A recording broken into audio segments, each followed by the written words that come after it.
ചിലപ്പോൾ ജീവിതത്തിൽ നമുക്ക് പല പരീക്ഷണങ്ങളും നേരിടേണ്ടി വരും. Huge goals, big responsibilities, family pressure, financial stress, career tension. അപ്പോൾ നമ്മൾ ചിന്തിക്കും, ഇതെല്ലാം കൂടി എങ്ങനെ ചെയ്യും? ഇതെനിക്ക് ചെയ്യാൻ പറ്റില്ല. പക്ഷേ അത് വെറും തോന്നലാണ്. നിങ്ങൾക്ക് കഴിയും. അതിനായി ഒരു പവർഫുൾ മെത്തേഡ് ഉണ്ട്.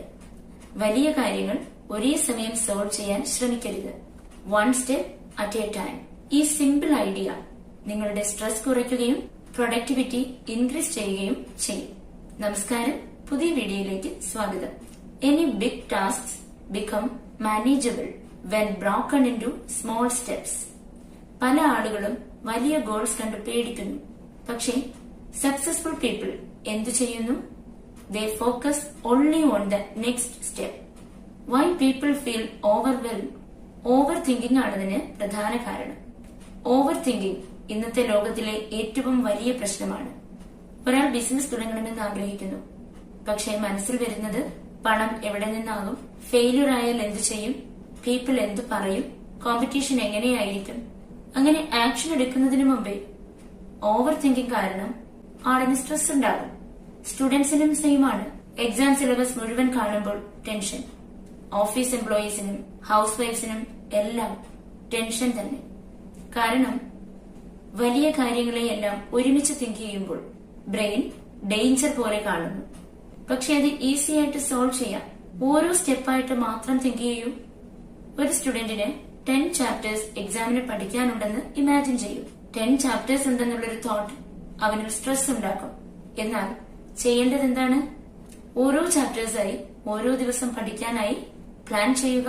അതനുസരിച്ച് പഠിച്ചു തീർക്കുക. ഈസി ആയിട്ട് മാനേജ് ചെയ്യാം. അങ്ങനെ ഒരു പ്ലാൻ ചെയ്ത് കഴിയുമ്പോൾ തന്നെ ഈസിയാണെന്നൊരു തോന്നൽ വരും. അതനുസരിച്ച് പഠിച്ചു തീർക്കാം. ലൈഫിലും സെയിം പ്രിൻസിപ്പിൾ ആണ്. ഒരാൾ ഫിനാൻഷ്യൽ പ്രോബ്ലം ഫേസ് ചെയ്യുന്നു എന്ന് കരുതുക. ലോൺസ്, ബിൽസ്, റെസ്പോൺസിബിലിറ്റീസ് എല്ലാം കൂടി ഒരുമിച്ച് കാണുമ്പോൾ ഒരു ഹോപ്പ്ലെസ് ഫീൽ ചെയ്യും. പക്ഷേ അദ്ദേഹം അത് സ്റ്റെപ്പ് ബൈ സ്റ്റെപ്പായി അപ്രോച്ച് ചെയ്താലോ? ഒരു മന്ത്ലി ബജറ്റ് ഉണ്ടാക്കുക, എക്സ്ട്രാ ഇൻകം സ്കിൽ യൂസ് ചെയ്യുക, സ്മോൾ സേവിങ്സ് ഉണ്ടാക്കുക, ഡെപ്റ്റ് റിഡക്ഷൻ പ്ലാൻ ചെയ്യുക. സ്ലോലി സിറ്റുവേഷൻ ഇംപ്രൂവ് ചെയ്യും. Big success usually comes from small consistent progress. Psychology പ്രകാരം നമ്മുടെ ബ്രെയിൻ ചെറിയ അച്ചീവബിൾ ടാസ്കിനെ ഈസിയായി അക്സെപ്റ്റ് ചെയ്യും. പക്ഷേ huge unclear task fear create ചെയ്യും. അതുകൊണ്ടാണ് സ്റ്റാർട്ട് സ്മോൾ എന്ന അഡ്വൈസ് വളരെ പവർഫുൾ ആകുന്നത്.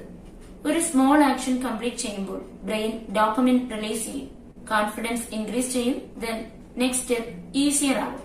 കൂടുതൽ ആളുകളും അവർക്കൊരു മോട്ടിവേഷൻ കിട്ടാനായി വെയിറ്റ് ചെയ്യും. പക്ഷേ സക്സസ്ഫുൾ പീപ്പിൾ എന്ത് ചെയ്യുന്നു? They move step by step even without motivation. ഒരു ഡ്രോപ്പ് ഓഫ് വാട്ടർ കണ്ടിന്യൂസ്ലി വീണാൽ ഒരു റോക്കിന് പോലും ചേഞ്ച് ഉണ്ടാകും. Daily small effort has huge power. ഒരമ്മ തന്റെ ജീവിതം ഒന്ന് ഇംപ്രൂവ് ചെയ്തെടുക്കണം എന്ന് വിചാരിക്കുന്നു എന്ന് കരുതുക. അവർക്ക് ഫാമിലി റെസ്പോൺസിബിലിറ്റീസ് ഉണ്ട്. കുക്കിംഗ്, കുട്ടികൾ, വർക്ക് സ്ട്രെസ്, ഹെൽത്ത് ഇഷ്യൂസ് ഇതെല്ലാം കൂടി ഹെവി ആയിട്ട് തോന്നാം. പക്ഷേ അവർ ഡെയിലി 30 മിനിറ്റ് സെൽഫ് ഇംപ്രൂവ്മെന്റിന് വേണ്ടി മാറ്റിവെച്ചാൽ reading, walking, learning, mental peace, anything, 1 year കഴിയുമ്പോൾ her entire life may change. പലപ്പോഴും പല കാര്യങ്ങളും പൂർത്തിയാക്കാൻ കഴിയാതെ ആളുകൾ ക്വിറ്റ് ആകുന്നത് അവർക്ക് കഴിയാത്തത് കൊണ്ടല്ല, എല്ലാം കൂടി ഒരുമിച്ച് ചെയ്യാൻ ശ്രമിക്കുന്നത് കൊണ്ടാണ്. Remember, you only need to handle today. Tomorrow will come later. So from today, step 1, break big goals into small tasks. Step 2, focus only on the next action. Step 3, stop overthinking the whole journey. Step 4, celebrate small progress. Step 5, repeat daily. Consistency create transformation. ഒരു step വെച്ച് കയറിയാലും ഒരു മല മുഴുവൻ നിങ്ങൾക്ക് കയറാം. ഒരു page വെച്ച് വായിച്ചാലും ഒരു ബുക്ക് പൂർണ്ണമായും വായിക്കാം. Success is built one day at a time. Your life doesn't change overnight. It changes through small, repeated actions. So, dear students and friends, don't carry the whole burden at once. Take life one step, one task at a time. തീർച്ചയായും നിങ്ങളുടെ ലക്ഷ്യത്തിൽ എത്തിച്ചേരുക തന്നെ ചെയ്യും. Video ഇഷ്ടമായെങ്കിൽ like ചെയ്യാനും മറ്റുള്ളവർക്ക് share ചെയ്തു കൊടുക്കാനും മറക്കാതിരിക്കുമല്ലോ. Thank you.